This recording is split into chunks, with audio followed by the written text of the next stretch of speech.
3rd of November, I consider this as a great privilege to be enjoying this most blessed opportunity to have some kind of this satsang with all of you from far off place like Atlanta.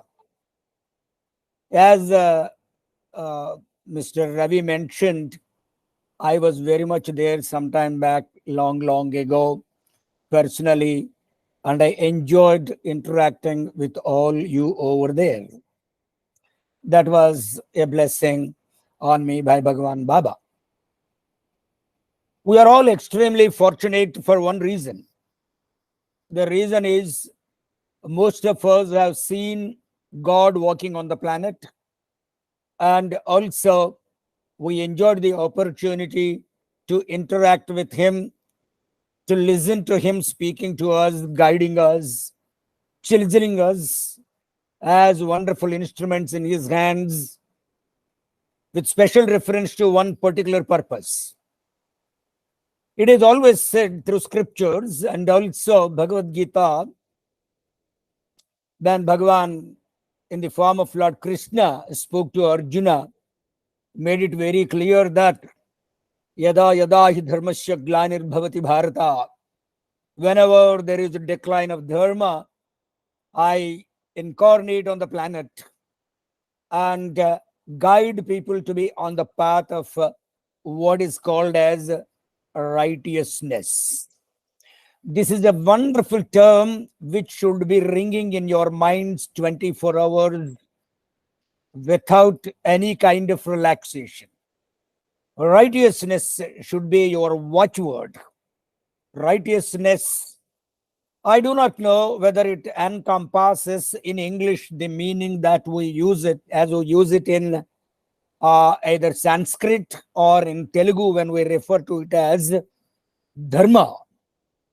Dharma is a kind of word which is very vast in its meaning, and it is impossible to cover its meaning in any number of lectures. Righteousness is a very great concept with special reference to the entire universe and its functioning. I'm talking about the entire universe.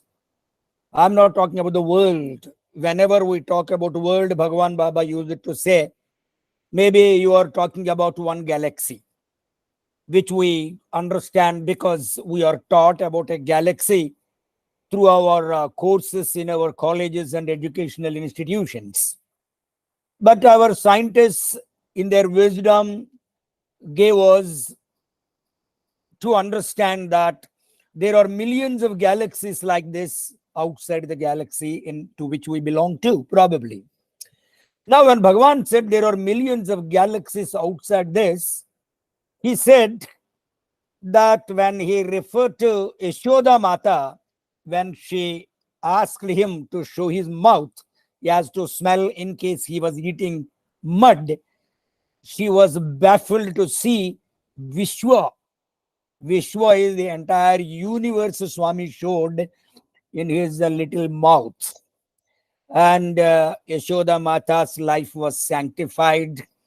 And this Sathya Sai Krishna tried his best to put as much as possible that kind of wisdom into our minds so that we also get chiseled and try to have that particular darshan which Yashoda Mata was blessed with. The purpose of being a devotee of Bhagavan Baba is not simply to go out and tell the people that I am a devotee and I am participating in Savai activities and any other kinds of information being thrown into the society. Because one day in the veranda, Bhagavan Baba was talking to us, a few lecturers. We used to go and sit there immediately after darshan, after Swami picked up some devotees for interviews. And when he entered into the interview room to bless all those devotees with a wonderful benediction, we used to run away home, take our breakfast and rush back to veranda to see if we were lucky to have Bhagavan out in the veranda before it was time for us to go to college, before 8:40. We were fortunate on certain occasions, on a large number of occasions, to tell you the truth. Bhagavan would come out by 8:30, 8:40, 8:20 or something like that, and he gives us 15-20 minutes time, or sometimes he gives 30 minutes time, and gives us Brahmajnana. It is Brahmajnana. Whenever Swami spoke, Swami clearly declared to the world that he talks and his words are words of wisdom, which he declared as diamonds and pearls, which are to be preserved in your heart of hearts and to be followed in daily life. Na matalu bangaru mutalu. Ratanala Mutalu, he said. Ratanala Mutalu means bags of diamonds, his words. Every word should be considered as more precious than a diamond, because a diamond pales into insignificance, total insignificance in the presence of Bhagavan and Bhagavan's words, Bhagavan's directions, and the jnana that he gives us. Swami himself declared it. Today they played the discourse in the Sai Kulwant Hall, and in that discourse, probably you would have seen it. There are two very important points on which Bhagavan Baba stressed. One point was about prayas and shreyas. I think you are all aware of these two words, which are taken from the spiritual scriptures of this country. Prayas and shreyas. What do you mean by prayas and shreyas? One word refers to the worldly pleasures, and the other word refers to the after worldly pleasures. What do you mean by after this world? There are two kinds of education imparted to human beings in this world by this great country since times immemorial. Millions and millions and millions of years, ever since the Vedas were granted to us by his infinite grace by the Lord himself, because Vedas are described as apaurushayas. Apaurushayas means no one ever actually taught Vedas. Vedas just emerged from the space, given by the Lord directly to the chosen few, and they were asked to propagate Vedas all over the world. And they went on giving Vedas to their Sishyas, mouth to mouth, for countless number of years. There was no script, there was no written material available. It was passed on by one generation to another generation. We must be extremely thankful to them for keeping Vedas alive. And today you chanted a part of that Veda there about when we were about to start this satsang.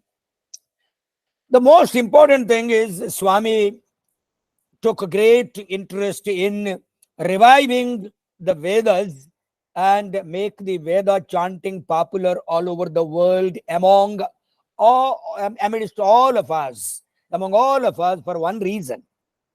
As I said, there are two kinds of education which are given to us by the Vedas, Upanishads, and also scriptures like Ramayana, Bharata, Bhagavata, so many other scriptures, and also there are so many Niti Satakas which are given to us, which teach us actually what kind of path we should follow in this world. Why should we follow that path? In that context, in Telugu literature, actually, we have a lot of Satakas. Some of those people who are there who know Telugu, they must be knowing probably about Vemana Sataka, Bhaskara Sataka, Sumati Sataka, Dasarathi Sataka, Narasimha Sataka. Oh, so many Satakas are given. I came to know that a lot of people in United States of America today who have taken a vow to make Telugu popular and keep it alive as a beautiful language, which has got to be preserved, are teaching these Satakas to a lot of children there. All these Satakas were taught to us when we were children in the school. Bhagavan Baba any number of times said one thing: if you want people to lead a good life, they need to be good human beings. From the very beginning, you have to teach them the values which are called as human values, which are given utmost importance by Bhagavan all through his sojourn on the planet. As long as he walked on this planet, he said, my aim is to make all these individuals into wonderful human beings. Why? Why should we be wonderful human beings? There is a problem with the human life, actually speaking. The problem is clearly described through the wonderful statement which is collected from the Vedas when it is said that Jantunam Narajanma Durlabham. Bhagavan Baba spoke about this in one interview session with all the teachers of the university. And in that interview, he said, what do you mean by Jantunam Narajanma Durlabham? Immediately, somebody who wanted to prove his academic prowess, he said that it is very difficult to be a human being. That is the reason why we are human beings. We are very, very fortunate compared to all other animals on the planet. That's what we understand actually. But that was not considered to be the right understanding. And Bhagavan Baba immediately said, no, Bangaru, that is not the meaning of that particular statement. Whenever we look at statements which are given to us through the Vedas, those are all to be understood as profound statements with great wisdom, great knowledge. That knowledge is hidden in all those statements until and unless you do some research on each and every statement, probably you will not be able to understand the spirit of that sentence. If you go by the letter of the sentence, it is different. You need to go by the spirit of the statement, because those are all spiritual dictums which are all given to us to be digested and followed regularly in our lives. For example, when I say Aham Brahmashmi, actually commentaries are written on that statement. Commentaries are written by realized souls on that one statement. In the same way, Tattvamasi. Tattvamasi, you think that thou art that. No, it's not that easy. There is a great significance and great meaning in that sentence, which has got to be, as I said, not understood, but digested. All these profound statements are to be digested for one reason. Let me come back to that statement, Jantunam Narajanma Durlabham. Then I will dwell on that. What is Jantunam Narajanma Durlabham? When Swami said, Jantunam Narajanma Durlabham means it is impossible to get the birth of human beings. That's what we think. Swami said, no. It is very tough to get the human birth amidst animals, he said. That means, Swami said, you are also an animal. Jantunam Narajanma Durlabham. Jantunam, you are also an animal. How is it that we are all animals? Maybe we are a little better animals than compared to all other animals that we see around us. How do you do that?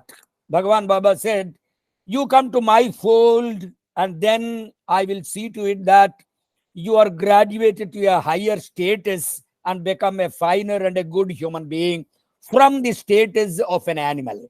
Why? What is that animal state? Immediately Swami said, and Bhagavan Baba was very, very, very democratic and open in explaining all these things to us. And as he said, Bangaru, I am explaining all these statements throughout incarnations. I talked about this during Krishna avatar, Rama avatar, so many avatars. As and when I appear on this planet, I go on and on again and again talking about all these things, because there is a secret in that. What happens, all the people whom he talked to, they disappear from the planet and new people keep appearing again and again and again, who lose track of life and they are not interested in whatever is taught through Vedas and Upanishads. So we have to keep on teaching them again and again and again. Even the present generations are to be taught, because Swami said, you are likely to forget. You listen to this and forget. After you leave the satsang session, go away, then immediately you are likely to forget. Swami said to all the devotees in the Sai Kulwant Hall one day when he was giving a discourse, Bangaru, you go on listening to my discourses sitting in the Sai Kulwant Hall. and now the festival is over. You start your journey back to your places. As you cross Gokulam, you forget about everything and you get lost in this world and get back to normal life. That is not to be done. Why? Because there is no use of listening to discourses until and unless these are digested and put into practice in regular life. Wherever you are, under whatever conditions you are, you have got to be a devotee of Bhagavan. Tell yourself that Bhagavan is watching. Otherwise, Swami said, what happens, it is, there are three kinds of vairagyas about which Bhagavan talked on that day. And he said, what are the three vairagyas? Swami Brahmajnana bless us with. And he said, there is one called Smashana Vairagya. Smashana Vairagya means people, when they go to burial ground, in the procession, they take the dead body, they take it there. In India, they cremate the body, putting it on the pyre, and everybody is calm and quiet in that procession. And as they go there, look at it, they think, oh my God, one day I am also going to die, and I'll be also carried like this and being put on the pyre, and I will also be cremated. What is the purpose of life? After all, this life is very simple and useless. And all that kind of vairagya suddenly dawns on you. But when you return back after the cremation, suddenly you forget everything and get lost into the world and start your gimmicks as usual. That particular time when you are there at that particular cremation ground, you become temporarily spiritual, and after that, again, you come back to your normal state of animal kind. That is called Smashana Vairagya. Then there is one called Prasuti Vairagya. Prasuti Vairagya is referred to the pangs of pain that a woman goes at the time of delivery. And Bhagavan Baba said, I believe that the woman thinks that she would never again try to give birth to anybody, but it becomes all normal after a few days. And she will be ready to give birth to somebody else. Though she went through that pain at that point of time of pain, she remembers it. But after that, everything evaporates and again get back into normal life. That Vairagya is not considered to be the real one. The third one is called Purana Vairagya. Purana Vairagya is you go on listening to discourses given by Swami and also a number of scholars, go through the literature and talks by eminent scholars. Suddenly you become actually spiritual. And then you think that, okay, so because you have to do, say, Omkaram in the early morning, chant Suprabhatam in the morning, chant Vedas, chant scriptures and all that, listen to discourses, be charitable, be good, don't hurt anybody, love all, serve all and all that. You listen to all this, go home, take your dinner, sleep. Next day morning, you forget the entire discourse and you are back to square one. These are called Purana Vairagya, Smashana Vairagya, Prasuti Vairagya. Swami said this kind of Vairagya is not going to help you because you have to improve your personality. Why is it necessary to improve your personality? Because when you look at human beings' life, this has got a lot of problems.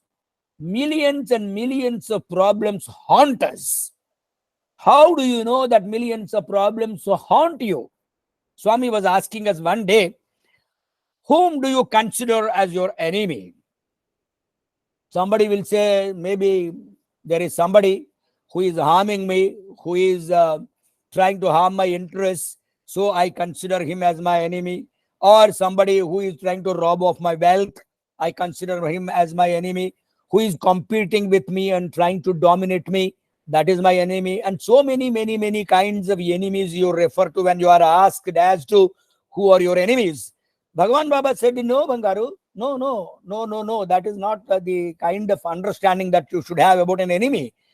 Then Swami said, do you know who is the real enemy? Bhagavan Baba answered immediately and said, you are your own enemy. You are your own enemy. How come?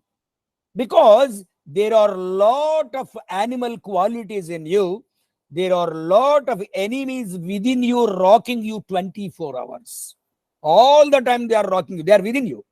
From the very time of birth, all you live, all those enemies are going to be within you and trouble you a lot. They trouble you so much that they give you so much of pain, irrespective of your knowledge, irrespective of your position, irrespective of your money, authority, power, whatever you have. Those all the enemies are going to really trouble you a lot, which are described as in the spiritual language Arishad Vargas. Arishad Vargas are described from the times of Vedas, because from the Vedas time itself, they studied the personality, the human being's entire making of human being, how a human being is made. What is a human being? Whatever dissection you are doing actually through medical sciences and all that is a physical dissection. But not only physical, but spiritual dissection was made by rishis, saints, sages, and seers. They read each and every human being through and through and through completely. There is a reason why they said, what is all there within you? We talk about the physical body. No, they talk about not only the physical body, they talk about your mental, psychological, spiritual body also. In that context, they talked about Arishad Varkas, and they said, Kama, Krodha, Lobha, Mada, Moha, Matsarya. These 6 enemies are always there to haunt you 24 hours. They are haunting us. Whether we accept or not, we may not accept that they are haunting us, but we are haunted day in and day out, without any doubt. Swami said it. I'm not saying. Swami said you are haunted, and Swami made one more point, very significant point Swami made. And he said, not all the 6 Bangaro, one enemy is enough to ruin you completely. Out of the 6, one is enough. One, Kama.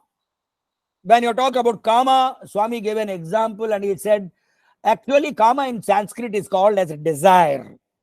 Many people, in Sanskrit it is called as desire. Many people misunderstand it as infatuation. Kama is called infatuation by some people. No, it's wrong. In Sanskrit, it's called as desire, and any kind of desire is definitely going to bother you. Once a desire erupts in your mind, the tsunami begins, because the battle begins. It wants you to satisfy that desire at any cost, whatever be the desire. Maybe the desire is for money, maybe the desire is for degrees, power, position, wealth, whatever you want. You want a vehicle, you want a property, you want to build a house, you want to buy a house. Whatever desire, the minute it takes birth in your mind, it begins to trouble you. That is why Swami said, it is better for you not to have desires. Immediately Swami said, I know it is impossible for you not to have desires. Impossible. You cannot live a life without desires. I know it. You cannot do that because you cannot conquer desires. Conquering desires. Bhagavan Buddha was there. He is the one who answered this question to a devotee, and he said at that point of time, which Bhagavan Baba quoted and said, what is the cause for all your unhappiness in this world? Everybody is unhappy. I can't bluff Bhagavan Baba by saying that, Swami, I am not unhappy. You are unhappy without any doubt. How? Because you have a lot of desires. Your desire is not fulfilled. You become unhappy. You told your child to do something. Your child is not doing it. You are unhappy. You told your wife to do something. She is not doing it. You are unhappy. You said your husband to do something. He is not doing. You are unhappy. You wanted to eat something. You did not get it. You are unhappy. That unhappiness is going to haunt you and haunt you and haunt you. Maybe temporarily you get your desire satisfied, but there is another problem with satisfaction of desires. This is again described in the scriptures. Beautifully described. What a kind of analogy is given, what is actually satisfying act of satisfying your desires is called. The act of satisfying your desires is called as pouring ghee into a rising flame, fire, to douse it, to put it off. How can you pour ghee into fire and try to put it out, put it off? No, when you pour ghee into it, it raises much, much, much brighter and brighter and brighter. Swami said, satisfying every desire is like pouring ghee into the fire. Because you satisfy one desire, immediately hundreds of desires arise. You satisfy one desire, another desire, another desire, another desire. You are haunted by desires again and again and again. And Swami said, it's not possible for you to live without desires. You will be haunted by desires. And these desires are going to really put you into trouble. So do one thing, he said. As God, he has given us some directions and guidance to be away from this problem of being haunted by desires. And he said, there are two courses to be followed with reference to desires. What are the two courses that we need to follow? One course, he said, first of all, find out whether your desire is a justified desire or not. The desire has got to be justified, means dharmic. Is it dharmic or not? A desire which is actually governed by dharma, that is definitely allowed. You can have that desire. At the same time, you may have desire relating to dharma, governed by dharma, but at the same time, try your best to have as minimum desires as possible. That's why Bhagavan Baba gave us actually a program called Ceiling on Desires. Have ceiling on desires. In fact, Annamacharya, the great saint, when he composed a lot of songs on Lord Venkateshwara, in one of the songs he says, Swami, these desires which actually cause a lot of havoc to human beings must be killed. You become desireless. Desirelessness is the state to which you should go. How is that possible? Swami said that is possible. Because again in India, through the scriptures, actually for our all lives, 4 stages are offered. We are supposed to go through 4 ashramas. One is called Brahmacharya Ashrama. We need to go through the Brahmacharya Ashrama when you focus only on acquiring knowledge, which has got to be translated into wisdom. Knowledge, wisdom is different from knowledge. Maybe you have a lot of knowledge, but you don't have wisdom. So Bhagavan Baba always said that knowledge has got to be translated into wisdom and it should be utilized very, very, very carefully. This knowledge is likely to create problems to you, so better you be careful and be wiser. Brahmacharya Ashrama is dictated to all human beings on the planet by Vedas. Through Brahmacharya Ashrama, what you need to do is just study. Go on studying and studying and studying, acquiring wisdom. And study the right material. Bhagavan Baba is very serious about the material that you read. In our university, Bhagavan Baba said, the teachers must always keep track of what the students are reading. We must always keep track. You will be surprised to know, till today, we have not allowed our university students to have access to Wi-Fi and computers in our campus. We don't allow them. You can't have access to all those gadgets where you can access any kind of material, and that material is definitely going to be attractive to you and is going to pull you down in your life. So we do not allow. Or if at all we are compelled to use at any point of time any gadget by a student for his research purpose, there are always teachers to see that what material is being browsed. You have to do that. And secondly, let me tell you, we don't allow any of our students from either the school, primary school, or higher secondary school, degree college, university, either at Prashantanilayam, Anantapur campus, Brindavan campus, Mudanhalli campus. We don't allow any student to have any access to cell phone. We don't allow. Now the whole world is really feeling very sad that lots of crimes are being committed by using these gadgets. Now, how to control? No, we are not able to control them. You have invented something which has become something like a Frankenstein's monster, and it is going to devour you. How can you control this? We are not able to control, especially in the hands of children. So Swami said, right education should be given, and Bhagavan Baba said, I recommend only residential education. And also, I want teachers to be along with the students in the hostel. You will be surprised to know that many of our students are not married. They remain bachelors. They stay in the hostel to serve the children there. Why?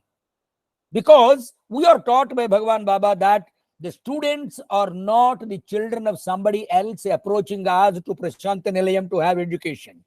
Swami said once to us that all these children are left with me by their parents.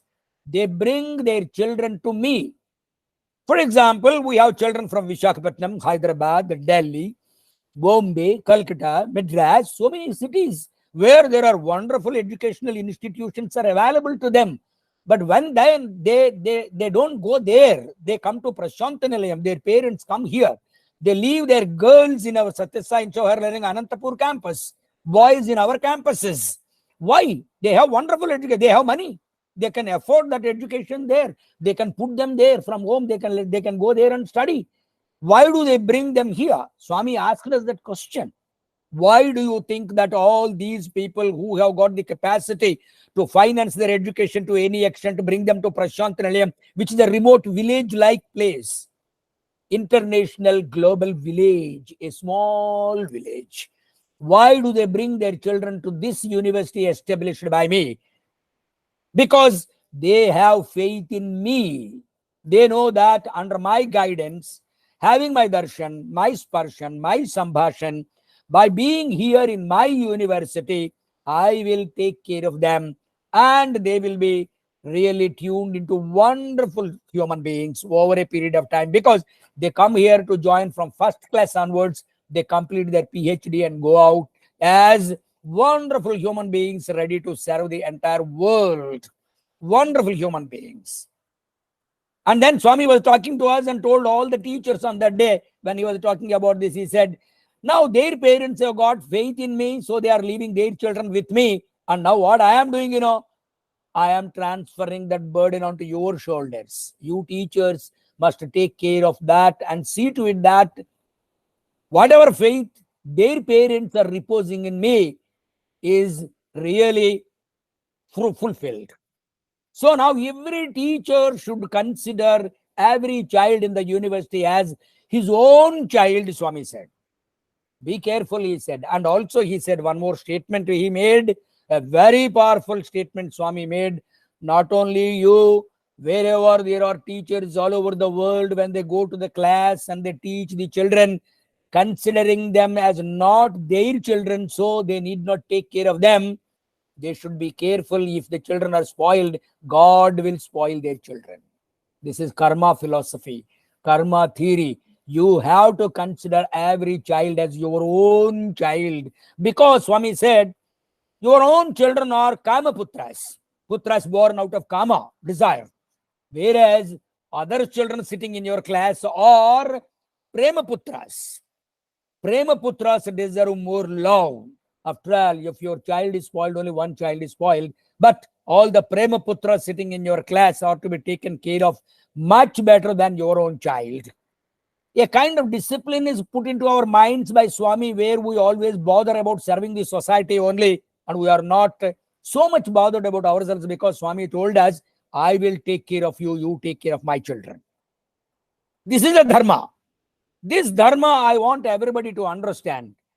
As long as you are worried about the welfare of the society, you are worried about the downtrodden people, you are worried about others' happiness, you are ready to wipe out every tear from the eye of every other person in the society, God is 24 hours with you without any doubt. This assurance is given by Swami.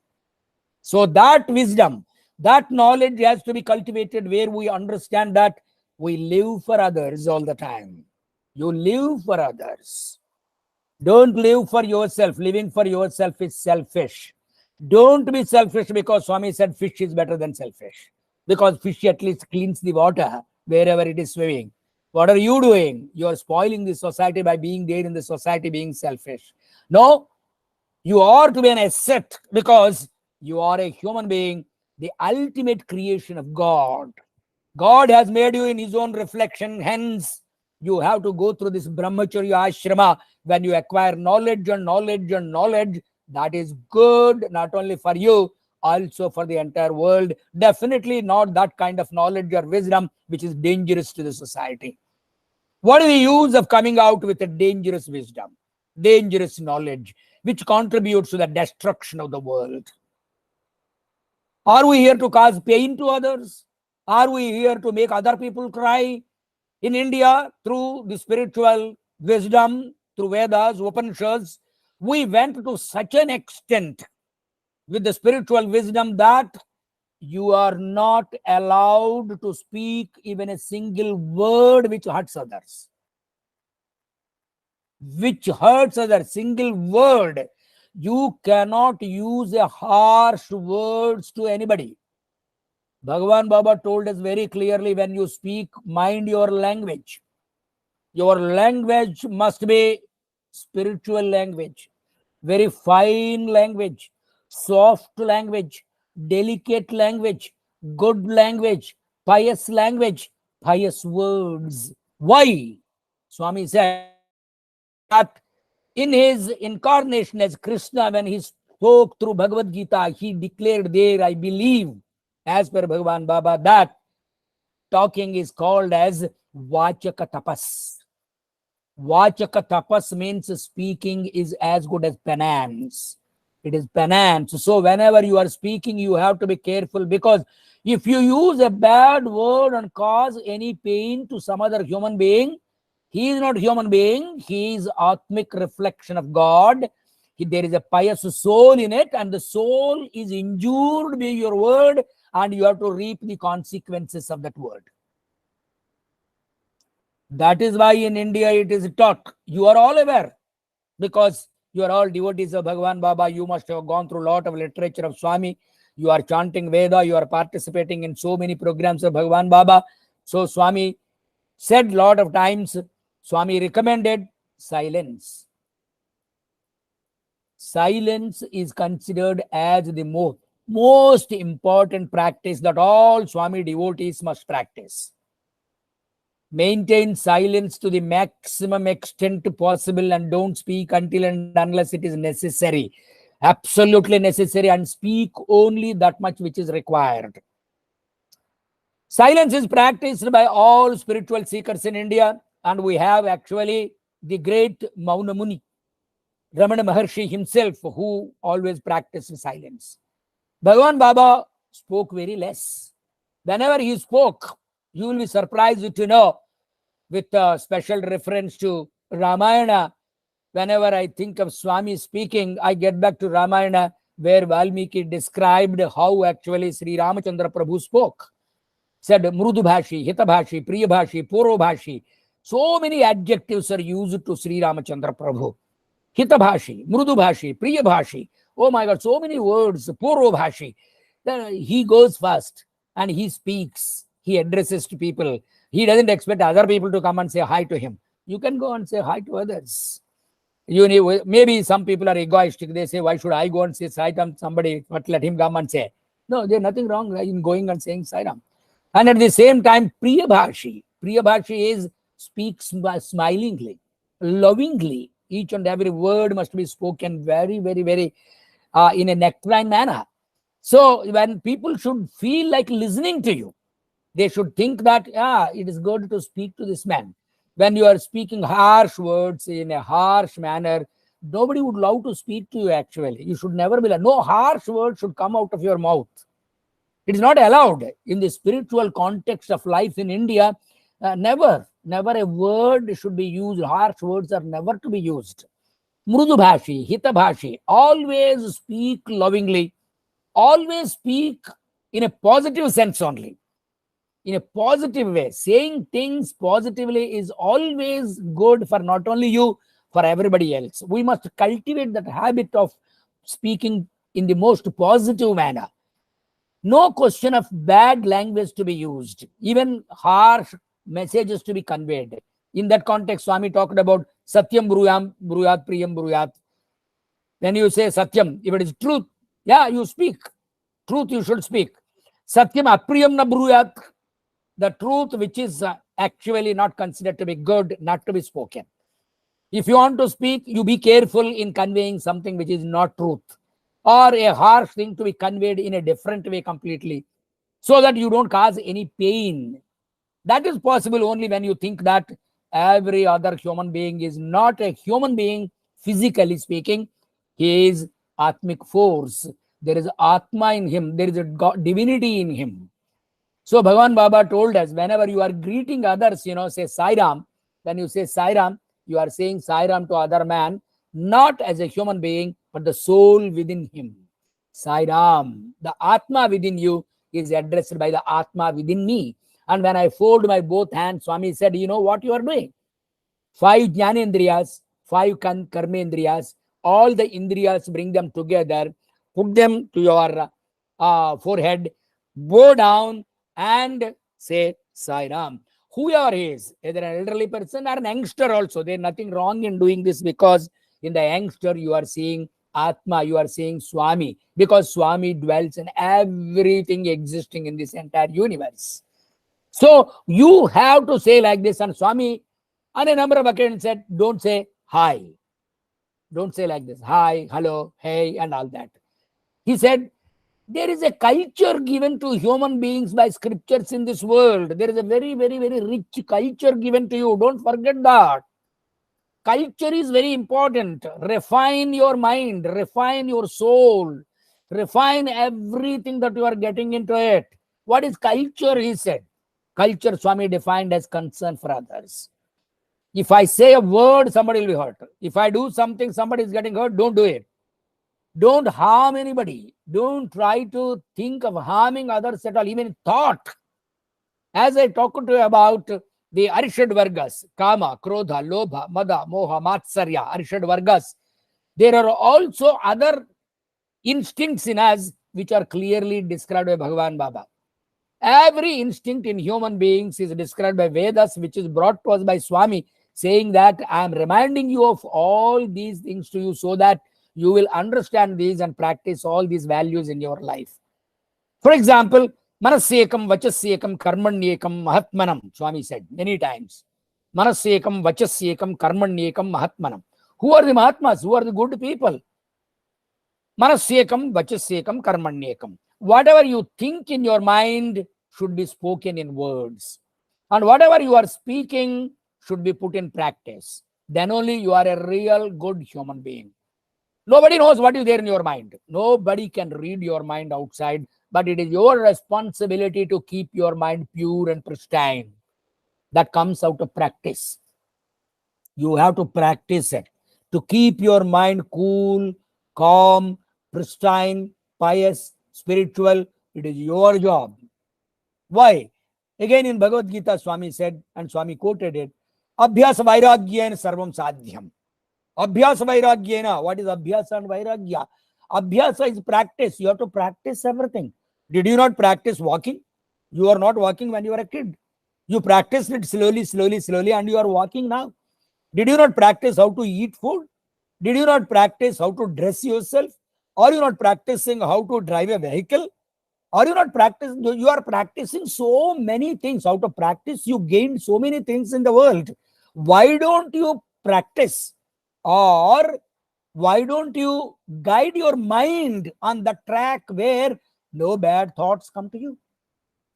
Always good thoughts, positive thoughts to help others. Look at Bhagavan Baba. Bhagavan Baba any number of times said, always I'll be thinking of only one thing. That is, what more good to do to the devotees? What more good to be done to the entire world? How we can help the world in becoming a better place? 24 hours, Swami was focusing only on one thing. How to help others, help others, help others. All the time, all the time, all the time. I'll tell you one thing. Prashant Nilayam is a spiritual center and it's called ashram. And all ashramas all over the world. There are so many ashramas in India. You have so many. Ramana ashram is there. Ramakrishna Paramahamsa ashram is there. You have Shirdi ashram is there. Parthi ashram is there. So many ashrams. In all the ashrams, people are taught day in and day out to cultivate pious thoughts, all the time pious thoughts. Swami went on giving and giving and giving and declared to the world, Bangaru, this hand knows only giving and giving and giving. It does not know what is meant by taking. I have never taken anything with this hand. And Swami said, are you cultivating a habit of giving? Why should you cultivate a habit of giving? Swami said, because life is actually determined by the karmic philosophy. In previous janmas, you never know what all good deeds you did. You have accumulated a lot of punya and you are reaping the fruits in this janma. Somebody asked immediately, Bhagavan, what is the guarantee that they did so many great things that they are enjoying their lives today, reaping the fruits? And Swami said, you want a proof? Yes, Swami, you are all human beings.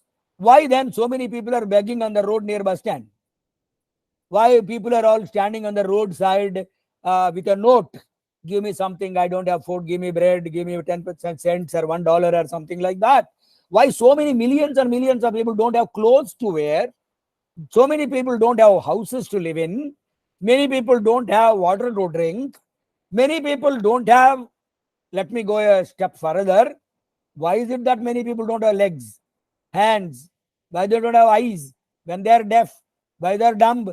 When you have all faculties well in place, fantastic. You are really a full, wonderful human being, complete in yourself. Why millions and millions all over the world? We know.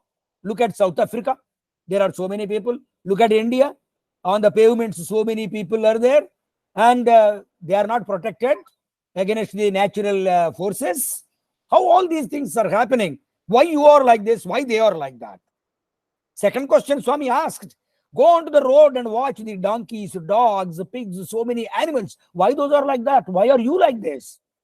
Don't you understand that there is some kind of something that has happened in your life which brought you as a human being with all faculties in place and also with so much of money, so much of power, so much of prosperity?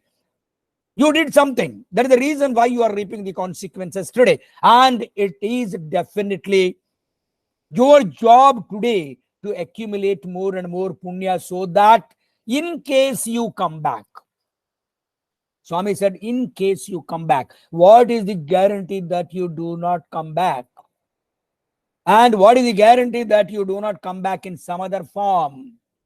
Why? Karmic effect. If you are indulging in all bad karmas, bad thoughts, bad deeds, harming others, plotting against others, trying to cheat others and all that, do you think it's all not recorded in this universe? Swami said, Bangaru, everything is recorded in this universe. After all, whatever inventions you are coming out with are not inventions. You are pulling out some tricks from the universal energy. That's all. Swami told us one day, you know, all these things are already there in the universe. You are utilizing those energies in different forms by tapping. And he gave us an example. In physical form, when he was interacting with us in the interview room, he said, you go home and tune your radio and you want to listen to songs Sri Lanka, Radio Sri Lanka. Immediately you just put on, you listen to songs, Radio Moscow, any other radio, any other TV. You put it on, you see pictures, everything on the screen. How come? How all these things are coming in? You say your technology. No, how is the technology working? Swami said, it is all power already there in the nature. And you are tapping on that and you energy is always there. And how it is there, you know, it is spread all over the entire universe. Now it is your job to see that that energy. How will you be able to see that energy? Only as you are doing now, chanting Vedas, chanting Upanishad, chanting Bhajan, chanting the name of the God, by purifying your entire body, mind, and spirit completely, you will be able to feel that kind of spirit. They say, no, it is not there. I don't see it. Bhagavan Baba said, do you mean to say that you don't want to see because those are not visible to you? Until and unless it is visible, you don't accept. Then Swami said, okay, I am asking you straight away a question. He looked at all of us and asked the professors, "You are all breathing in and breathing out. Can you show me wind?" He said. "Swami, we can't show you wind." "Okay, when you touch the fire, it burns you. What is that? What is that burning power in the fire? Can you show it to me?" You can't show it, is it not? There are millions of things in this world which cannot be shown to anybody. That is the reason why they say it has got to be experienced. Experiencing the really to be experienced thing is the real experience. What is that to be experienced? Divinity within you is to be experienced.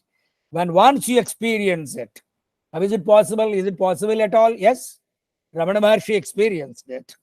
Ramakrishna Paramahamsa experienced it. Vivekananda experienced it. And then Paramahamsa Yogananda experienced it. Millions of people experienced, and as soon as they experienced it, they became one with that. And they led an ordinary, simple life, tried their best to give us that kind of wisdom so that we also begin to experience it. Okay, whether we become that or not, at least let us be better human beings, as guided by Bhagavan Baba, by having sealing on desires and working for the welfare of others. I know that in the United States, Sri Sathya Sai centers, lot of them are doing lot of service activities. You are all doing so many beautiful things. You are going to all those people who don't have food to feed them, help them in various ways. Let us do it with more and more and more intensity. We are not going to stop because there is a secret philosophy involved in it. Bhagavan Baba one day was talking to us in the veranda. When he was talking, some VVVVIP was sitting in the upper veranda in front of Swami's interview room door, and he was trying to say something to Bhagavan. Bhagavan called him. He came to the lower veranda where we were all sitting, and he said, "What are you trying to tell me?" Then he said, "Swami, आपका सेवा में हम बहुत कर रहे हैं. We are doing lot of service. We are into lot of service activities. We are doing that. We are doing this and all that." Swami was smiling and listening to him. And he listened to him for about 5 minutes, 10 minutes. And after he just put an end to his explanation of all the kinds of service activities they were into, Bhagavan Baba, all of a sudden, he asked him a startling question. We were all shocked. Swami said, "Bangaru, I don't want your seva." He was brutally frank. Said, "Bangaru, I don't want your seva." We were all shocked actually. Swami, what is this Swami saying? They are all doing so much of Swami seva there. And he came here to present to Bhagavan about all those activities. And suddenly Bhagavan looks at him and says, "I don't want your seva." And even that person was also actually a bit shocked. And Swami looked at him and said, "Do you know, Bangaru, why I say I don't want your seva?" "Swami, you need to explain." And then Swami said, "Bangaru, whatever seva you are doing, who is reaping the fruits of that seva, consequences of that seva? Who is reaping? You are doing seva, you will get the fruits of that particular seva. Bhagavan Baba doesn't get it.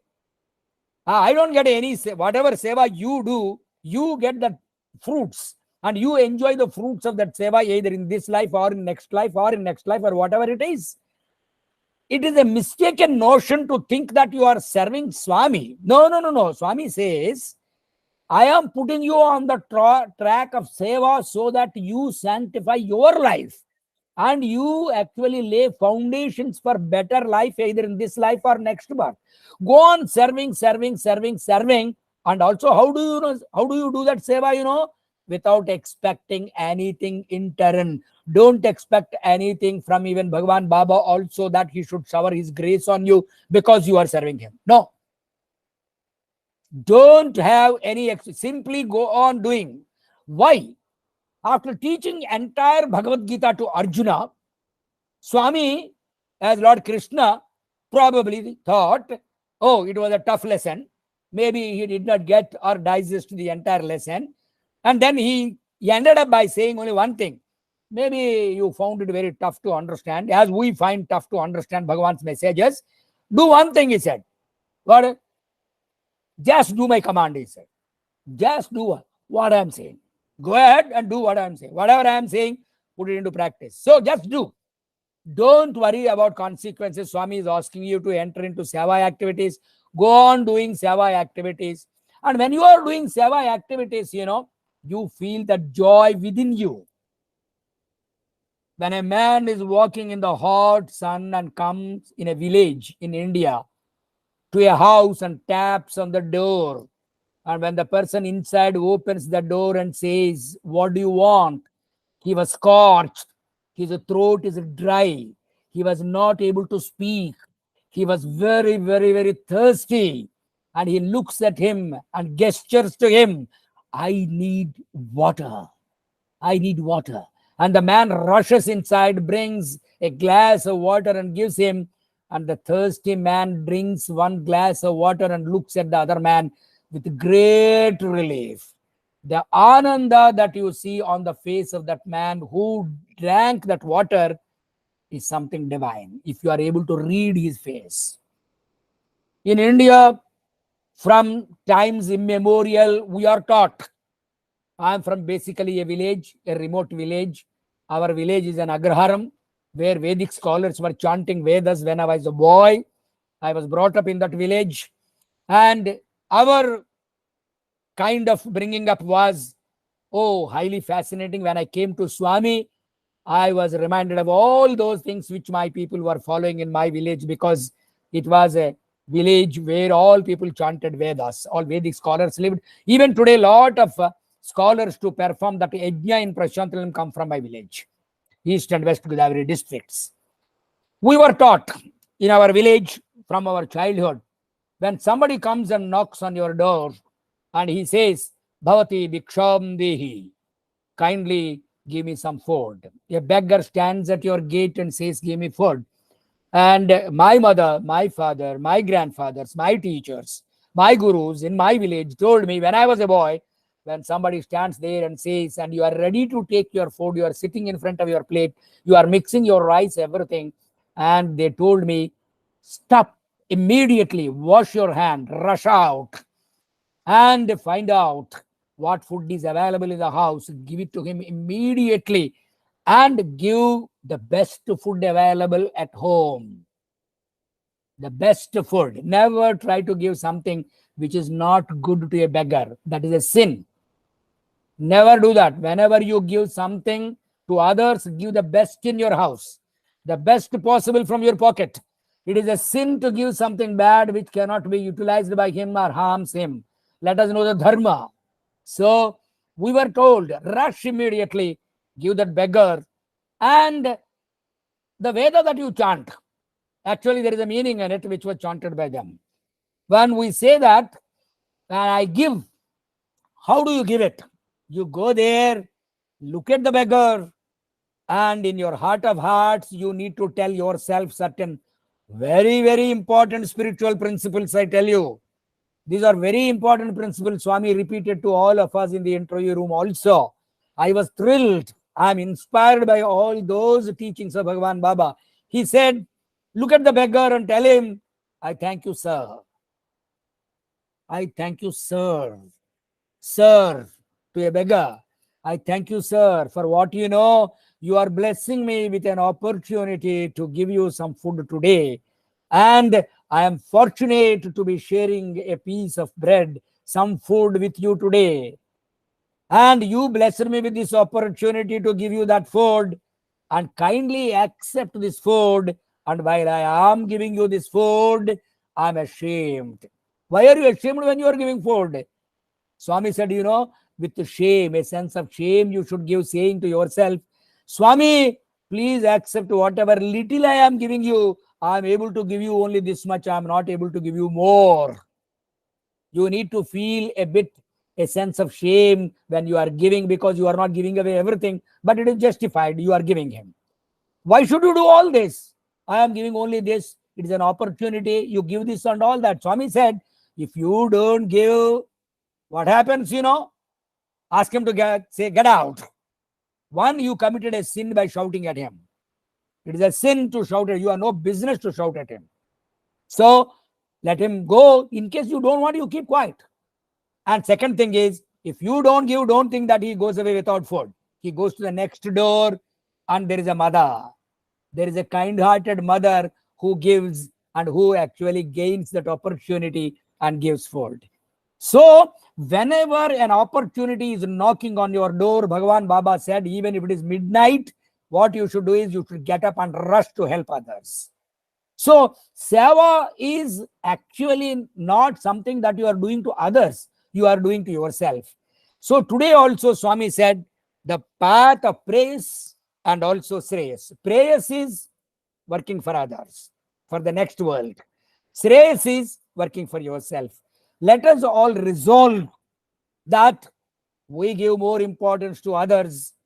We give importance, not only importance, we revere others, we respect others, we always bow down to others, and we never take pride in doing whatever we are doing. We always consider those as opportunities which are given to us by Bhagavan Baba, God. Sometimes it is said God comes in the form of a beggar and stands at your gate and tests you. It is done in Shirdi Baba's avatar a number of times. You never know whether Sathya Sai Baba is also coming in different forms and seeking help from you, which you could do, and you refuse it to do. You are losing an opportunity. He will not say anything. He will say, okay, if you don't give me, he is never the loser. God is never the loser. We are the losers. So let us realize that all opportunities that are given to us by Bhagavan Baba to sanctify our own lives. And I always understood that Bhagavan Baba was working overtime for our sanctification. To sanctify our lives, he never took rest even for a single minute. All through his time on the planet, he was working and working and working. And he gave us three examples. The kind of education that is given free of cost to thousands and thousands and thousands of children. We don't charge even a single paisa.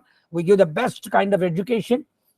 And the medical attention which is given to millions and millions of people through hospitals and mobile hospitals and everywhere, going to the patients and treating them, going to their house, taking water directly to the doorstep of those people, underprivileged people, giving them there, not asking them to come to a place. No, I will go there. I will go and give them.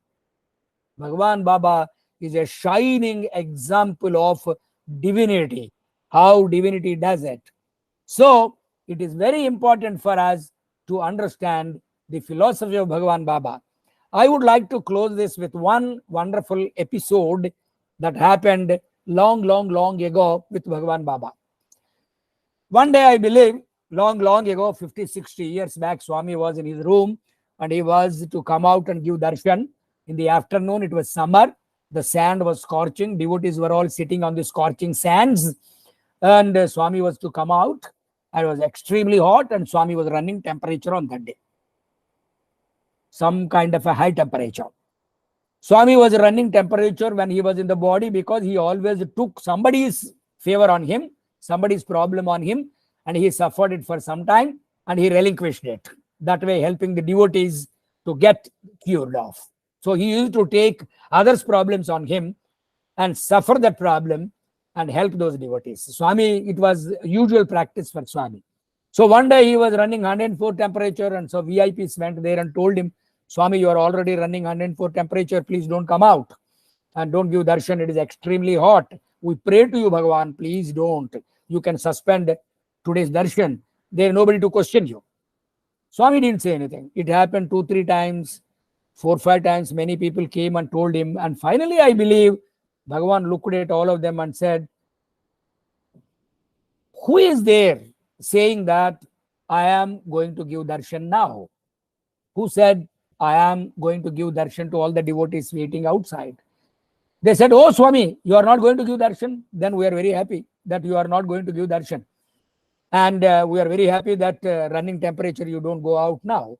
And immediately Bhagavan Baba said, no Bangaru, not that. He said, I am not going to give darshan. I am going to have darshan. They were all surprised. Swami, what are you saying? Swami said, who said that I give darshan? I always take darshan of my devotees.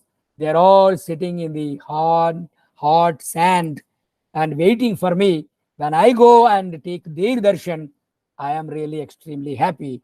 And in that context, Swami said, just as devotees run to have the grace of God, God is always in search of good devotees, those who are totally devoted to Him.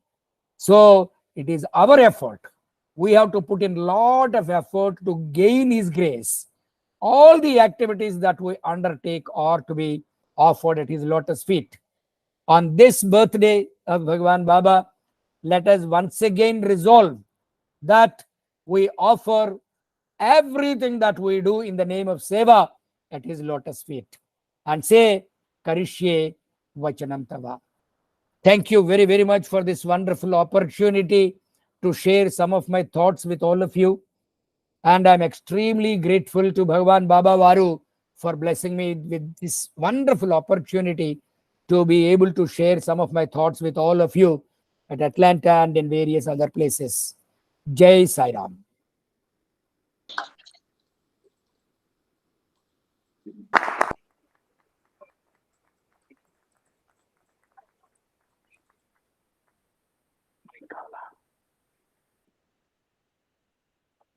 Sai Ram. Thank you so much, Uncle. Sairam, Sairam, Sairam. I need to thank you. I need to thank you because an opportunity is given to me to remind myself of his great mission, vision, everything. That's a wonderful opportunity for me. Yeah, that's the simplicity. That's the simplicity that we can draw from you, Yeah, Uncle.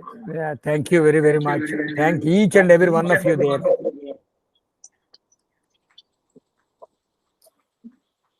Sairam to everybody.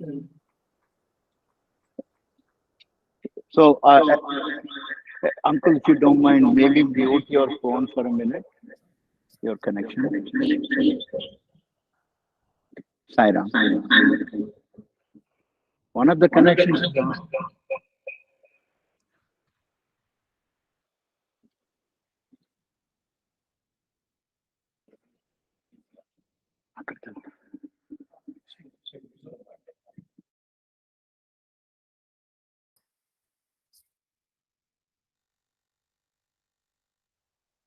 I thought you wanted me to put off the mic. Yeah. Sorry. So, It's okay. It's okay. thank you once again. All thanks to Swami for allowing us to receive his prasad, his divine love, uh, shared through you on this very auspicious and special day of 98th birthday celebration. And on behalf of all of us in Atlanta and across the world who have been watching the streaming, we sincerely offer our most heartfelt gratitude to you and Swami for sharing his love with all of us. And at the same time, we also pray to Swami that we receive his love through you in person in Atlanta very soon. With that, thank you once again. Thank you.